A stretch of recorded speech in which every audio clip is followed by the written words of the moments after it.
যুক্তরাষ্ট্রের ফ্লোরিডার পাম বিচে অবস্থিত মার্কিন প্রেসিডেন্ট ডোনাল্ড ট্রাম্পের মালিকানাধীন রিসোর্টে অনুপ্রবেশের চেষ্টা ঘিরে এক রক্তক্ষয়ী ঘটনা ঘটেছে। এ সময় নিরাপত্তা বাহিনীর গুলিতে নিহত হয়েছেন অস্টিন নামের এক যুবক, যাকে সম্ভাব্য হামলাকারী হিসেবে চিহ্নিত করা হয়েছে। ডোনাল্ড ট্রাম্পের মালিকানাধীন মারে-লোগো রিসোর্টে রবিবার স্থানীয় সময় রাত 1:30টার দিকে এ ঘটনা ঘটে।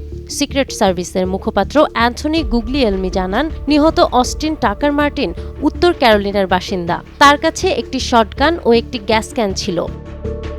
পাম বিচ কাউন্টির শেরিফ রিক ব্র্যাডশের ভাষ্য অনুযায়ী, রিসোর্টের উত্তর গেট দিয়ে একটি গাড়ি বের হওয়ার সময় মার্টিন নিজের গাড়ি নিয়ে ভেতরে প্রবেশের চেষ্টা করেন। বাধা দিলে তিনি গ্যাস ক্যানটি নামিয়ে রেখে শটগান উঁচিয়ে লক্ষ্য স্থির করার ভঙ্গি করেন। সঙ্গে সঙ্গে উপস্থিত দুজন সিক্রেট সার্ভিস এজেন্ট ও এক শেরিফ ডেপুটি গুলি চালালে ঘটনাস্থলেই তার মৃত্যু হয়। ঘটনার সময় ট্রাম্প ওয়াশিংটন ডিসিতে ছিলেন। হোয়াইট হাউসের মুখপাত্র ক্যারোলিন লেভিট বলেন, দ্রুত ও সাহসী পদক্ষেপে সম্ভাব্য হুমকি প্রতিহত করা হয়েছে। ফেডারেল ব্যুরো অব ইনভেস্টিগেশন পরিচালক কাশ প্যাটেল জানিয়েছেন, ঘটনার উদ্দেশ্য উদ্ঘাটনে পূর্ণাঙ্গ তদন্ত চলছে। সাম্প্রতিক বছরগুলোতে ট্রাম্প একাধিক হত্যাচেষ্টার মুখে পড়ায় ঘটনাটি নতুন করে নিরাপত্তা ইস্যুকে সামনে এনেছে। নাহার বৃষ্টি, টাইমস টুডে।